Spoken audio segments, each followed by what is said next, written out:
बंगाल में चुनाव से ठीक पहले लीक हुआ शाह का सीक्रेट प्लान, टीएमसी से लेकर पूरे विपक्ष में दौड़ा करंट। 2400 कंपनियां, 2 लाख से ज्यादा सेंट्रल पुलिस के जवान, बंगाल में इससे पहले कभी नहीं हुआ ऐसा। बंगाल में शाह का आखिरी बार बंद हुई ममता बनर्जी की आईपैक, चुनाव से पहले आखिर कैसे हार गई ममता बनर्जी? जिसके दम पर ममता बनर्जी करके बैठी थी बंगाल जीतने की तैयारी, चुनाव से पहले आईपैक में लग गया ताला इस बारी। बंगाल चुनाव से पहले लीक हुआ शाह का सीक्रेट फॉर्मूला, बंगाल में बीजेपी की हार का इंतजार कर रहे विरोधियों के अंदर दौड़ने लगा करंट। कहते हैं हमेशा वही नहीं होता जो हम सोचते हैं। चुनाव के आखिरी वक्त तक ममता बनर्जी को पूरी तरह भरोसा था चुनाव जीतेंगी, लेकिन धीरे धीरे बंगाल के हालात बदलते गए। बंगाल चुनाव के इतिहास में शायद ऐसा पहली बार हुआ है जब केंद्रीय पुलिस बल के करीब 2,40,000 जवान बंगाल में उतरे हैं। सबसे ज्यादा हुमायूं कबीर का गढ़ मुर्शिदाबाद पुलिस छावनी में बदल गया है। ममता बनर्जी शुरू से ही सवाल उठा रही थी कि आखिर इतनी ज्यादा केंद्रीय फोर्स की जरूरत क्या है बंगाल में। ममता बनर्जी ने पहली आरोप लगाया है कि उन्हें चुनाव हराने के लिए सीबीआई, ईडी जैसी कंपनियों का दुरुपयोग किया जा रहा है। लेकिन अब आईपैक के बंद होने की खबर ने पूरी टीएमसी और ममता बनर्जी के लिए सबसे बड़ा झटका दिया है।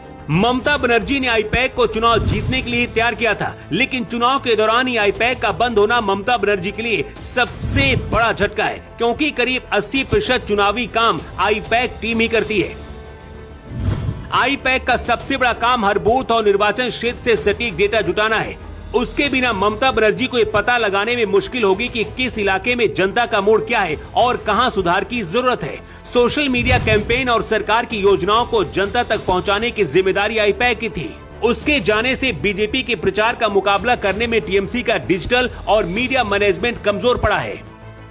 आईपैक सिर्फ चुनावी डेटा में मदद करने के लिए नहीं, बल्कि ममता बनर्जी के लिए एक ऐसा हथियार है जिसके बिना पार्टी के अंदर कलह बढ़ना तय है। सबसे बड़ी मुसीबत यह है कि टीएमसी के जमीनी कार्यकर्ता बहुत सारे आईपैक के निर्देश पर काम करते थे। ऐसे में अचानक से इसके बंद होने की वजह से कोऑर्डिनेशन में कमी आएगी और टीएमसी का जमीनी कार्यकर्ता के बीच भ्रम पैदा होगा। आईपैक को बनाने वाले प्रशांत किशोर थे, लेकिन प्रशांत किशोर और ममता बनर्जी के बीच टकराव के बाद जब वो अलग हुए 2021 में, उसके बाद आईपैक पूरी तरीके से ममता बनर्जी के आंतरिक और बाहरी कामों को देख रही है। आईपैक ने बंगाल में अपना काम ईडी की कार्रवाई के कारण बंद किया है। अप्रैल 2026 में कोयला तस्करी और मनी लॉन्ड्रिंग के मामले में आईपैक के निर्देशकों विनेश चंदेल और ऋषि राज सिंह के खिलाफ छापेमारी और गिरफ्तारी की कार्रवाई हुई थी। ममता बनर्जी ने आरोप लगाया है कि चुनाव से पहले मोदी शाह अपने विरोधी दलों को कमजोर करने के लिए ऐसा कर रहे हैं। लेकिन अब आपको बताते हैं कि आखिर बंगाल जीतने के लिए शाह का इस बार का कौन सा सीक्रेट फॉर्मूला है। ईस्ट बंगाल, दार्जिलिंग और कलिम्पोंग जैसे इलाकों में ममता विरोधी लहर रहती है। गृह मंत्री अमित शाह ने दावा किया है कि बंगाल में भाजपा की सरकार बनती है तो 6 महीने के भीतर गोरखा मुद्दे का समाधान कर दिया जाएगा।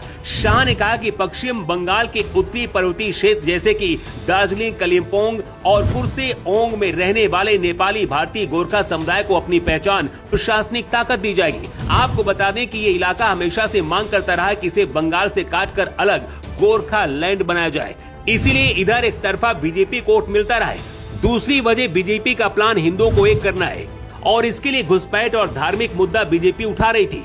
योगी और हेमंत बिस्वा शर्मा जैसे नेताओं ने बंगाल में काम बहुत अच्छे तरीके से किया।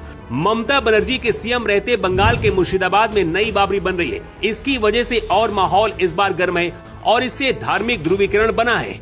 योगी कह चुके हैं कि जब तक बीजेपी रहेगी देश में नई बाबरी नहीं बनेगी। ये वो फैक्टर है जो बीजेपी को इस बार बंगाल की कुर्सी तक पहुंचा सकते हैं। ममता बनर्जी को हराना इतना आसान नहीं, लेकिन आईपैक पर ताला लगने की वजह से ममता को नुकसान हो सकता है। ममता बनर्जी से मोदी शाह की साजिश बता रही है, क्योंकि आईपैक को ऐसे वक्त में बंद किया गया है जब ममता बनर्जी के लिए आईपैक की सबसे ज्यादा जरूरत है। वैसे आपके हिसाब से इस बार बंगाल में किसकी सरकार बनेगी? अपनी राय आप कमेंट बॉक्स पर जरूर लिखकर